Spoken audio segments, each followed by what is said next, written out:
हमने शहर को दी एक नई पहचान, हम हैं सिंघानिया बिल्डकॉन।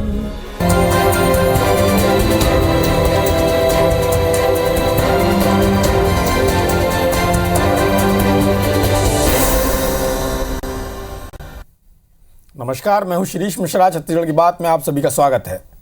उत्तर प्रदेश में कल पहले चरण का चुनाव है, लेकिन इसके चुनावी शोर से छत्तीसगढ़ का कनेक्शन भी जुड़ गया है। छत्तीसगढ़ के मुख्यमंत्री भूपेश बघेल वहां कांग्रेस के सीनियर ऑब्जर्वर हैं।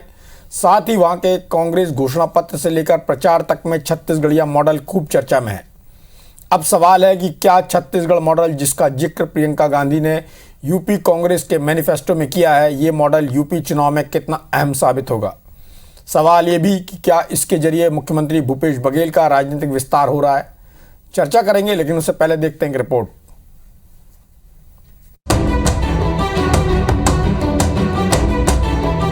गोधन न्याय योजना शुरू की जाएगी, जिसके काफी ज्यादा एलिमेंट्स होंगे, लेकिन एक एलिमेंट यह है कि 2 रुपए किलो में गोबर खरीदा जाएगा। ये है छत्तीसगढ़िया मॉडल की धूम। देश के सबसे बड़े सियासी अखाड़े यूपी में जब कांग्रेस मैदान में उतरी तो उसके पास बताने के लिए छत्तीसगढ़ का वो मॉडल है जिसकी चर्चा हर जगह हो रही है। दरअसल प्रियंका गांधी ने लखनऊ में पार्टी के घोषणा पत्र यूपी का उन्नति विधान जारी करते हुए छत्तीसगढ़ मॉडल का जिक्र किया और कहा कि अगर यूपी में कांग्रेस की सरकार आती है तो वहाँ भी छत्तीसगढ़ की तर्ज पर गोधन न्याय योजना लागू की जाएगी। यूपी में हम 2 रुपए किलो में गोबर की खरीदी करेंगे। हमने अपने अनुभव में, जो हमारी छत्तीसगढ़ में कांग्रेस की सरकार है, उन्होंने एक पूरी योजना बनाई कि इससे हम किस तरह से इस समस्या को हम हल कर पाएं। गोधन न्याय योजना शुरू की जाएगी, जिसके काफ़ी ज़्यादा एलिमेंट्स होंगे, लेकिन एक एलिमेंट यह है कि 2 रुपए किलो में गोबर खरीदा जाएगा। प्रियंका गांधी की घोषणा के बाद मुख्यमंत्री भूपेश बघेल ने भी यूपी कांग्रेस की घोषणा पत्र को ट्वीट करते हुए लिखा कि मुझे बताते हुए प्रसन्नता हो रही है, आगामी उत्तर प्रदेश विधानसभा चुनाव के लिए जारी कांग्रेस पार्टी के घोषणा पत्र यूपी का उन्नति विधान में छत्तीसगढ़ मॉडल का जिक्र हुआ है। उन्नति विधान में छत्तीसगढ़ मॉडल का जिक्र हुआ है। पार्टी ने छत्तीसगढ़ की तर्ज पर उत्तर प्रदेश में भी गोधन न्याय योजना लागू करने का संकल्प लिया है। वैसे यूपी कांग्रेस के चुनावी घोषणा पत्र में छत्तीसगढ़ की गोधन न्याय योजना का ही जिक्र नहीं है, बल्कि प्रियंका गांधी ने कहा कि छत्तीसगढ़ की तरह यहाँ भी किसानों का कर्ज माफ और बिजली बिल माफ होंगे। इसके अलावा 2,500 रुपए प्रति क्विंटल में धान गेहूं खरीदने का ऐलान भी यूपी कांग्रेस ने अपने घोषणा पत्र में किया। वहीं उत्तर प्रदेश में छत्तीसगढ़ मॉडल का प्रचार करने के लिए प्रदेश के दर्जनों नेताओं समेत महिला कांग्रेस और एनएसयूआई ने भी मोर्चा संभाला हुआ है। महिलाओं की टीम उत्तर प्रदेश रवाना हुई है और हर विधानसभा में प्रचार कर रहे हैं और माननीय फूलो देवी नेताम जी स्टार प्रचारक के तौर पर भी उत्तर प्रदेश में प्रचार कर रही हैं। तो मैं पूरी टीम है, उसके साथ साथ हमारे सम्मानीय विधायक, हमारे प्रदेश पदाधिकारी और अन्य जो जिनको ड्यूटी लगी है वो भी पूरी ड्यूटी तन्मयता के साथ अपनी ड्यूटी बजा रहे हैं। गोधन न्याय योजना अपने आप में एक यूनिक है। यूपी के चुनाव में घोषणा पत्र में शामिल करना बहुत बड़ी उपलब्धि है। यूपी के चुनावी दंगल में छत्तीसगढ़ के कांग्रेस के नेता और कार्यकर्ता ही नहीं लगे, बल्कि प्रदेश सरकार की योजनाएं भी चुनाव प्रचार का हिस्सा हैं। हालांकि बीजेपी का दावा है कि असम की तरह यूपी की जनता भी छत्तीसगढ़ मॉडल को नकार देगी। प्रियंका जी को पहले छत्तीसगढ़ आना चाहिए और छत्तीसगढ़ आने के बाद में उनकी गोधन न्याय योजना के क्या दुर्गति है, यहाँ पर उसका क्या हस्र हो रहा है, वास्तविक में छत्तीसगढ़ में आके देखना चाहिए और उसके बाद में वहाँ घोषणा पत्र जारी करना चाहिए। असम में घोषणा में लोगों ने विश्वास नहीं किया और उत्तर प्रदेश के लोग भी इनके घोषणा पत्र कोई विश्वास नहीं करेंगे। मतलब साफ है, सियासी शोर यूपी में मचा है, लेकिन इसका असर छत्तीसगढ़ तक है। अब इसके मायने क्या हैं? क्या छत्तीसगढ़ मॉडल कांग्रेस के लिए कामयाब ब्रांड बन रहा है? सवाल ये भी कि यूपी चुनाव में कितना अहम साबित होगा Chhattisgarh model. Bureau report, IBC 24। तो यूपी चुनाव में जो छत्तीसगढ़ मॉडल की एंट्री हुई है, उस पर चर्चा के लिए हमारे साथ दो खास मेहमान हैं। कांग्रेस के दिग्गज नेता और प्रखर वक्ता राजेंद्र तिवारी जी हैं, जो ग्रामोद्योग बोर्ड के चेयरमैन भी हैं। तिवारी जी, आपका बहुत बहुत स्वागत है। भारतीय जनता पार्टी से बहुत ही सुलझे हुए चिंतक, विचारक कृषि मंत्री, पूर्व कृषि मंत्री चंद्रशेखर साहू जी हैं, जिनकी पूरी देश दुनिया में ख्याति है। साहू जी, आपका भी बहुत बहुत स्वागत है। सबसे पहले बात राजेंद्र तिवारी जी आपसे कर ली जाए, क्योंकि छत्तीसगढ़ का जो मॉडल है वो कांग्रेस के घोषणा पत्र में आ गया है। एक ऐसा स्टेट जिसकी आबादी छत्तीसगढ़ से करीब करीब 10 गुना ज़्यादा है, और एक ऐसा स्टेट जहां पर जाति और बाकी जो समीकरण हैं वो ज़्यादा हावी हैं, और भारतीय जनता पार्टी वहां बहुत मजबूत है। ऐसी स्थिति में छत्तीसगढ़ मॉडल को वहां पर कांग्रेस के घोषणा पत्र में शामिल करना, और साथ में प्रियंका जी का ये कहना कि गोधन न्याय योजना जो है उसको यहाँ लागू किया जाएगा, उसके और एलिमेंट्स भी लागू किए जाएंगे, किसानों की कर्ज माफ़ी, बिजली बिल की माफ़ी और ऐसी तमाम चीज़ें जिसको छत्तीसगढ़ के मॉडल से ले जाकर उत्तर प्रदेश में एक मॉडल देने की कोशिश की जा रही है। भारतीय जनता पार्टी के जो नेता हैं, धर्मलाल कौशिक, नेता प्रतिपक्ष, उनको इससे बड़ी आपत्ति, उनका कहना है कि असम में इस मॉडल को नकार दिया गया है, तो क्या छत्तीसगढ़ में, तो क्या उत्तर प्रदेश में भी इस मॉडल को नकार दिया जाएगा? ऐसा उनका कहना है कि शायद नकार दिया जाएगा। आपका क्या मानना है?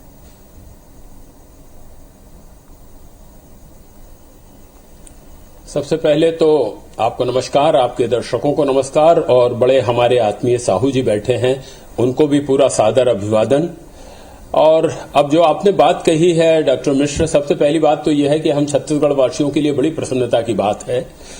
हम सब इस बात की चर्चा करते थे भूपेश बघेल जी के ग्रामीण अर्थशास्त्र को लेकर के, कि उनका जो दृष्टिकोण रहता था कि गांव अगर विकसित होंगे, गांव अगर समृद्ध होंगे, तो फिर उसकी प्रतिछाया शहर में भी पड़ेगी। और ये हम लोगों ने कोविड के दरमियान देखा भी कि जब हमारी ग्रामीण अर्थव्यवस्था सुधरी तो उसकी प्रतिछाया से हमारे जो बाजार थे वो भी हलहलाते रहे, लहराते रहे।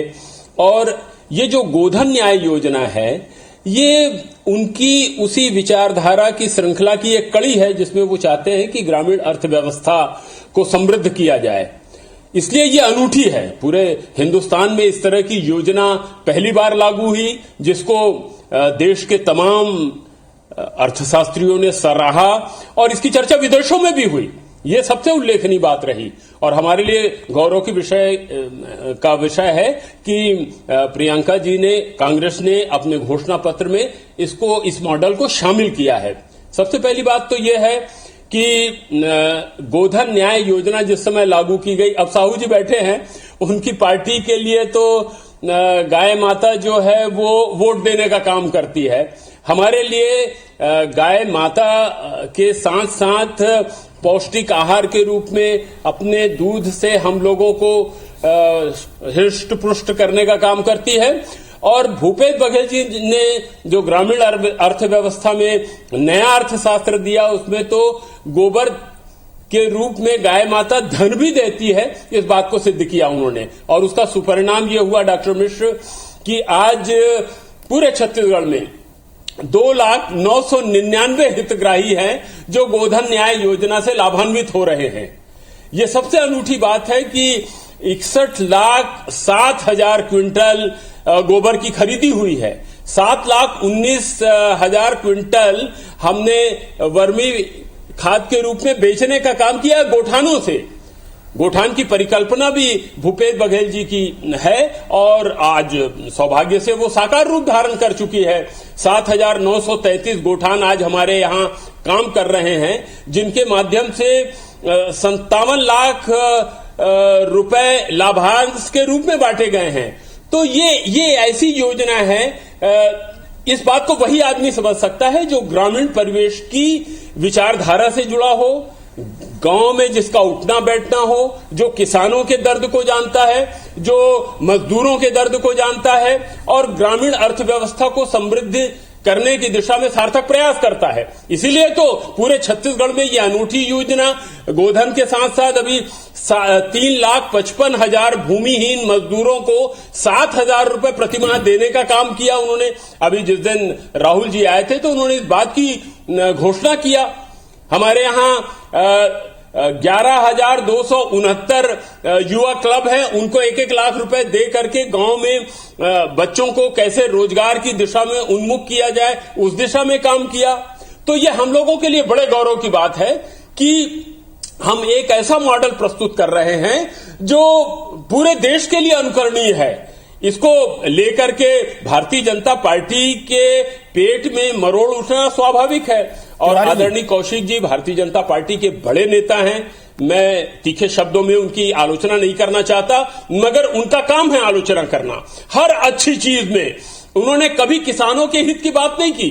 छत्तीसगढ़ में किसानों को किस तरह से केंद्र की सरकार उपेक्षित कर रही है, उतना चावल नहीं खरीद रही है। जी आपसे दो सवाल हैं। उसकी दिशा में कभी कौशिक जी ने यह प्रयास नहीं किया कि यहां के जो संसद सदस्य इस बात को उठाएं। जी आपसे दो सवाल हैं। पहला सवाल तो जो धर्मलाल कौशिक जी ने कहा कि जो आपकी पार्टी का छत्तीसगढ़ का जो मॉडल है वो असम में फेल हुआ। दूसरा, कांग्रेस जिस स्थिति में उत्तर प्रदेश में है तो छत्तीसगढ़ मॉडल की बदौलत क्या कांग्रेस की स्थिति में बहुत सुधार आने वाला है? और दूसरी बात, क्या छत्तीसगढ़ एक ऐसा स्टेट बन गया है जो कांग्रेस के लिए पूरे देश में एक शोकेसिंग का काम कर रहा है, जिसकी झलक दिखाई जा रही है पूरे देश में, और ये बताया जा रहा है कि यही कांग्रेस का एक जो सक्सेसफुल मॉडल है? तो इस तरह से जो छत्तीसगढ़ के नेता हैं भूपेश बघेल जी, उनके पूरे देश में उनकी ख्याति भी इसके माध्यम से हो रही है और साथ में आपकी पार्टी को भी लाभ मिलने की उम्मीद है। क्या ऐसा आपको लगता है?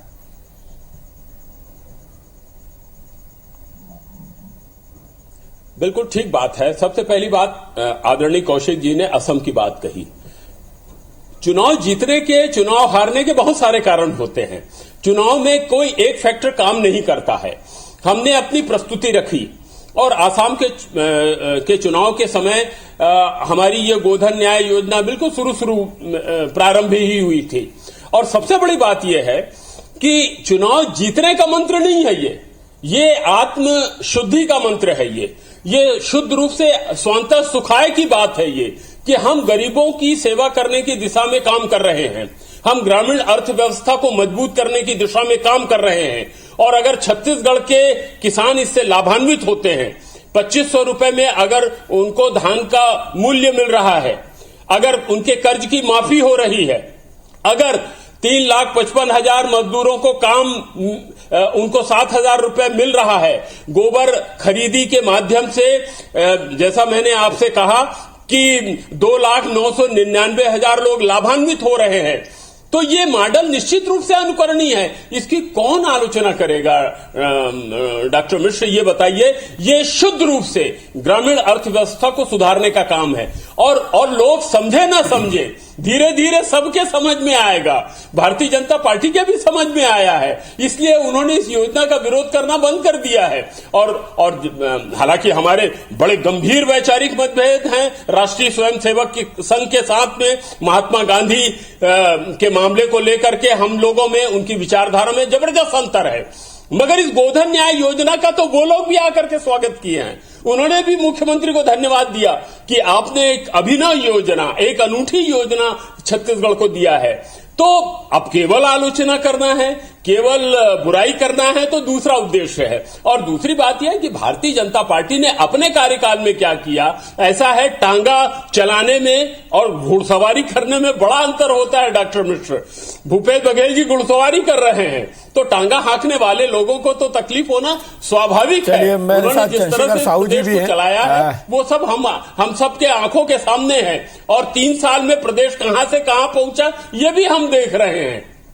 जी डॉक्टर मिश्र। चंद्रशेखर साहू जी हमारे साथ हैं। साहू जी, आपने राजेंद्र तिवारी जी को भी सुना होगा और जिस तरह से भूपेश बघेल जी ने ट्वीट किया है, प्रियंका गांधी ने छत्तीसगढ़ के मॉडल की जो बात की है, गोधन न्याय योजना की बात की है, आपने अपनी पार्टी के नेता को भी सुना है, धर्मलाल कौशिक जी को। आपका क्या मानना है, छत्तीसगढ़ का मॉडल सक्सेसफुल है? और जो छत्तीसगढ़ के मुख्यमंत्री हैं उनकी जो ख्याति पूरे देश में हो रही है, क्या आपकी पार्टी के लिए वो चिंता का एक सबब है? जैसे उत्तर प्रदेश चुनाव में आपकी पार्टी के जो बड़े नेता हैं उनका उपयोग नहीं किया जा रहा, ये भी अपने आप में एक बात है कि आपकी जो पार्टी है वो अपनी पार्टी के इतने बड़े बड़े नेताओं को इस लायक नहीं समझती। और एक कांग्रेस है जो जिसका छत्तीसगढ़ में शासन है, वो वहाँ के मुख्यमंत्री को पूरे देश में प्रोजेक्ट करती है।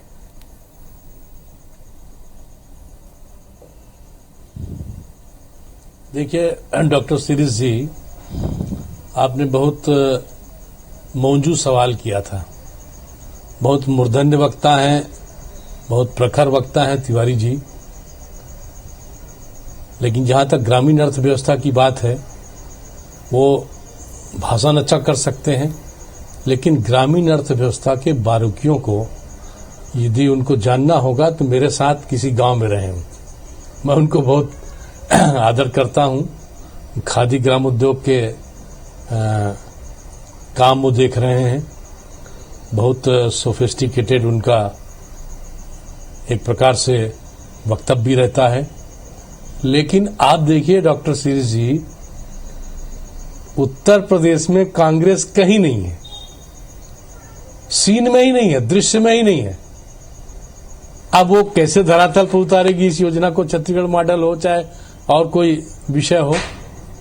जैसे कि वहां के राष्ट्रीय महामंत्री के रूप में जो यूपी चुनाव को लीड कर रही हैं प्रमुख नेत्री, उन्होंने घोषणा पत्र जारी करते हुए कहा कि हम फर्स्ट एलिमेंट्स ले रहे हैं, तो उसको अवसर कैसे मिलेगा? न 9 मन तेल होगा न राधा नाचेगी वाली किस्सा है।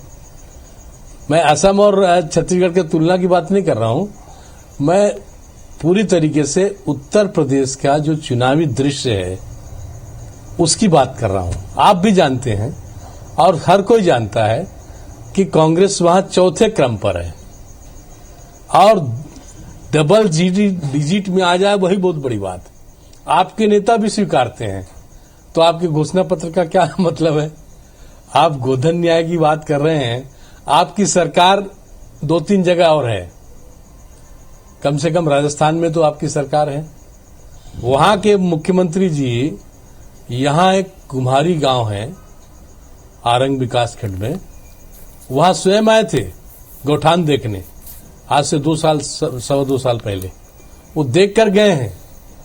यदि उनको जचा होता, यदि उनकी बात, यदि वो सचमुच में अभिभूत होते, तो क्या अपने राज्य में लागू नहीं कर सकते थे? अभी भी समय है।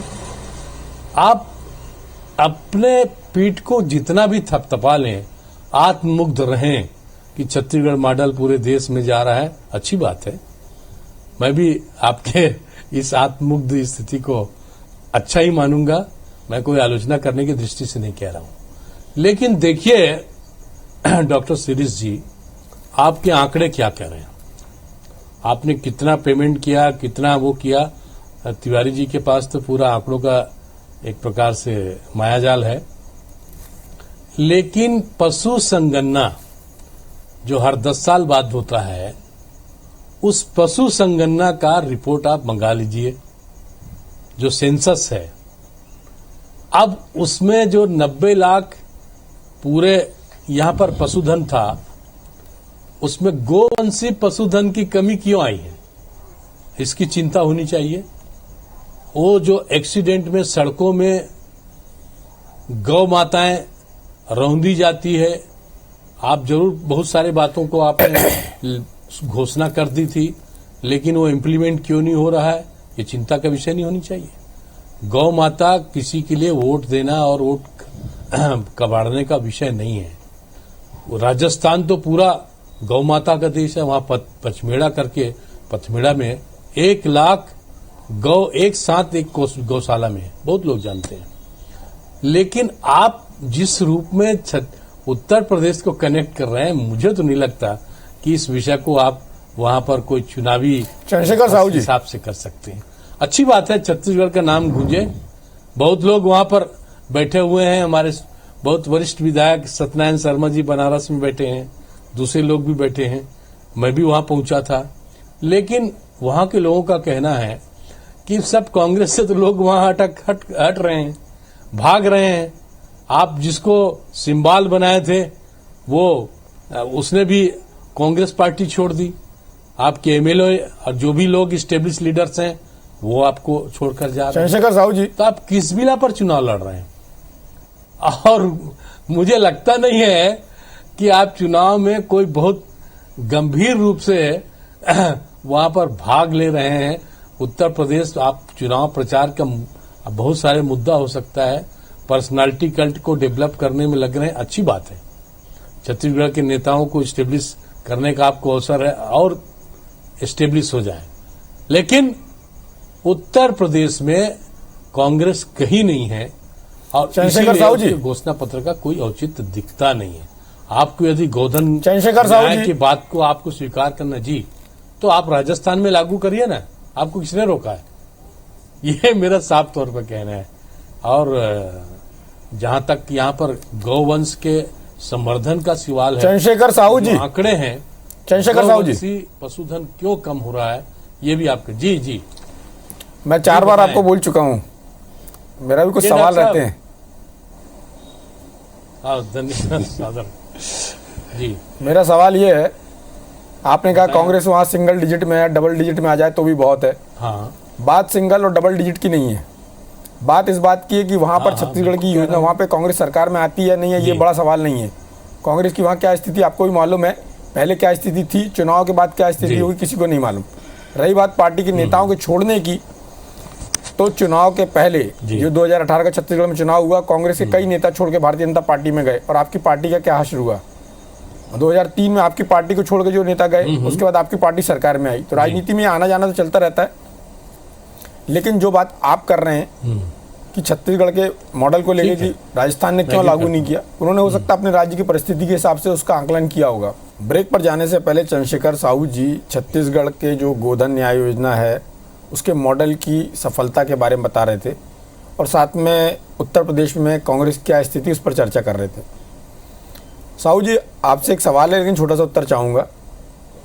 क्या बहुत साल पहले आपकी पार्टी की भी स्थिति ऐसी नहीं थी, जब आप लोग चुनाव लड़ते थे और आपको उसके हिसाब से प्रतिसाद नहीं मिलता था, आपको वो रिस्पॉन्स नहीं मिलता था जनता से, वो परिणाम नहीं मिलते थे? तो कभी कभी जो छोटे राज्यों में जो मॉडल होते हैं वो भी पूरे देश में अलग तरह से इम्पैक्ट छोड़ते हैं। जैसे अरविंद केजरीवाल ने दिल्ली में जो इम्पैक्ट छोड़ा, तो आपकी पार्टी इतनी बड़ी पार्टी और दिल्ली में इतना प्रभावशाली होने के बाद भी अभी तक सत्ता में नहीं आ पाए।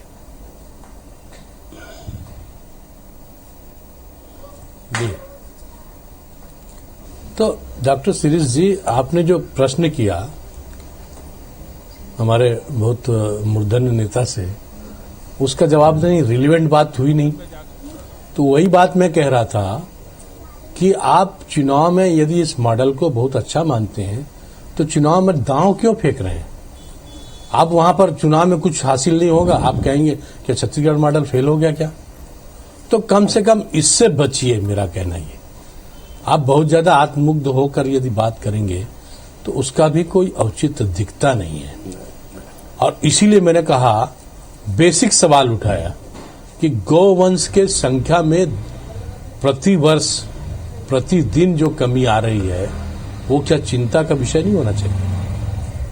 ठीक है, अभी सारा फोकस उत्तर प्रदेश के चुनाव को लेकर है, बड़ा राज्य है, बहुत सारे प्रांत हैं, अवध से लेके काशी से लेके बुंदेलखंड और पश्चिम मुड़ी उत्तर प्रदेश, सबके अलग अलग मुद्दे हैं, सबके अलग अलग विषय हैं। लेकिन ग्रामीण अर्थव्यवस्था के बारे में यदि कोई पार्टी पैरोकार है तो उसका कॉन्सेप्ट अलग से दिखना चाहिए। ठीक है, मैं राजेंद्र तिवारी जी के पास जाना चाहूंगा। राजेंद्र तिवारी जी इसका बेहतर जवाब दे पाएंगे ये कि ग्रामीण अर्थव्यवस्था का कोई कॉन्सेप्ट है तो वो अलग कैसे दिखेगा? पहले जी हाँ, जी हाँ, नहीं, देखिए, सबसे पहले डॉक्टर मिश्र, सबसे पहली बात तो ये है तिवारी जी तो कि माननीय साहू जी ने जिस तरह की बातें कही है, ठीक है, हमारे लिए बहुत स्पष्ट बात यह है, सत्ता आनी जानी, साहू जी आपने बहुत धूप छांव देखी है राजनीति की, मैंने भी देखी है।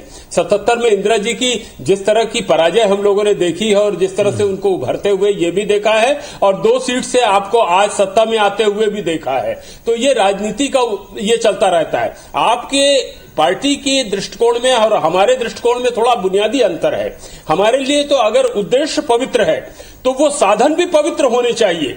हम गलत रास्ते के माध्यम से अपने सही उद्देश्य को नहीं पाना चाहते। सत्ता पाने के लिए हम साधन भी ठीक ठाक और पवित्र रास्ते का उपयोग करना चाहते हैं, धर्मांधता फैला के, तथाकथित राष्ट्रवाद की बात करके। ये सब बुनियादी अंतर है। आपके लिए किसान 750 किसान मर जाएं, उनके लिए संवेदना का एक शब्द प्रधानमंत्री नहीं बोलते हैं। हमारे लिए तो किसान हमारी रीढ़ की हड्डी है, उनके बगैर तो हम जीवन की कल्पना नहीं कर सकते। अभी आप उद्देश्य देखिए ना, अभी मनरेगा में जो 98,000 करोड़ रुपए का बजट था उसको 25% घटा के 72,000 करोड़ रुपए दिया गया। आने वाले समय में छत्तीसगढ़ मॉडल तक रखते हैं और छत्तीसगढ़ मॉडल की उत्तर प्रदेश में उपयोगिता और उसके प्रभाव पर बात करने के लिए ये चर्चा थी। और इस चर्चा में ये निकल के आया कि छत्तीसगढ़ कम से छोटा स्टेट है, लेकिन इसने अपना प्रभाव बड़ा छोड़ा है और उम्मीद की जानी चाहिए यदि प्रभाव अच्छा छूटा है तो चाहे भारतीय जनता पार्टी इसका किसी तरह से भी विरोध करे, कोई भी उसको संज्ञा दे, लेकिन उसकी तारीफ तो की जानी चाहिए। इस चर्चा में भाग लेने के लिए आप दोनों का बहुत बहुत धन्यवाद। नमस्कार।